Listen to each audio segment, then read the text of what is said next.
the idea of having spaces that are used by the community is an important idea. We were talking about the hall. School hall is an important part in the primary school. That is a part perhaps where the community would use a hall, and if it was designed a bit better or a bit bigger, enhanced so that it could take on small drama productions and stuff like that, then that's something that you might want to do in your design, is make the school hall something better and bigger. There's a football club sitting outside there right now that wants 7 nights. Yeah. Right, they're sitting there, and as I was explaining, as active sports are here, that's another government funded initiative at the moment, and we will have the let up till 6. Certainly I'm hoping we get the let up till 7 o'clock at night. We might play for the extra hour so that we can cope with children under 12, but then after that it would be free to the community to use. Not free, but it would be up to them to apply and to pay for it. But I think the facilities are there. We start at 8:45, but if it's a wet day we will open up 5 minutes early, 10 minutes, whatever, when the first children have arrived, so we bring them in from that time, because the support staff, a lot of them come on duty at 8:30 for that very reason, so that they're in the building, we can open up, we can bin. And if it's very wet and very windy, they don't go outside.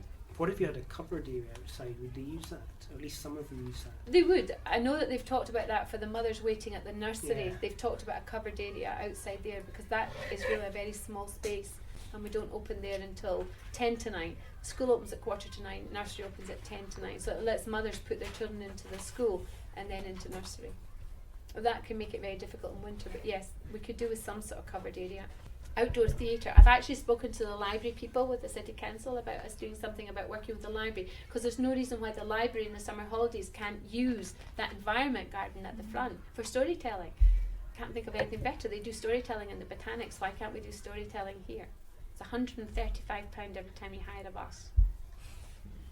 You have to think about what that costs, and then you have to staff it if you take. I'm not saying we don't take them, because I think the botanics are fabulous and they run very good educational programs there, so I think we have to still go to them, the same as we go to the zoo. But I think there's a lot more we could do here about teaching our children about their environment. We work a lot with parents and children together, where we work with groups of parents in the room here, maybe doing computing skills with a parent, but then they collect their child and they bring their child back in here and they work with their child on the computer. So we do work with parents in the building. We just don't run it after 6 o'clock at night. My let finishes at 6.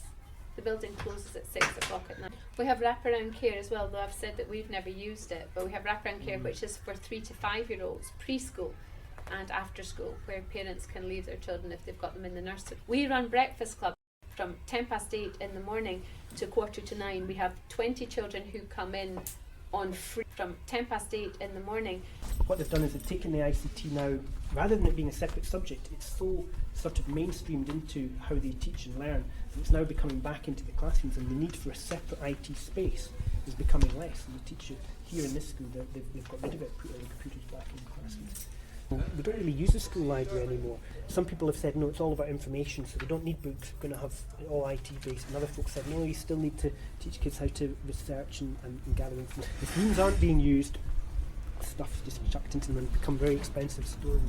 I would really like the children to have, to have had a really nice, a coloured environment. We've been 3 years in January in the building, and there's not a sign of a daffodil or a flower. There's nothing walking up that driveway, and that's awful, because neither of the schools that these children came from were as bland as that. It's a lovely building when you reach it, but there's nothing that makes you want, there's no colour between the road asphalt and the front of the building. There's nothing at all.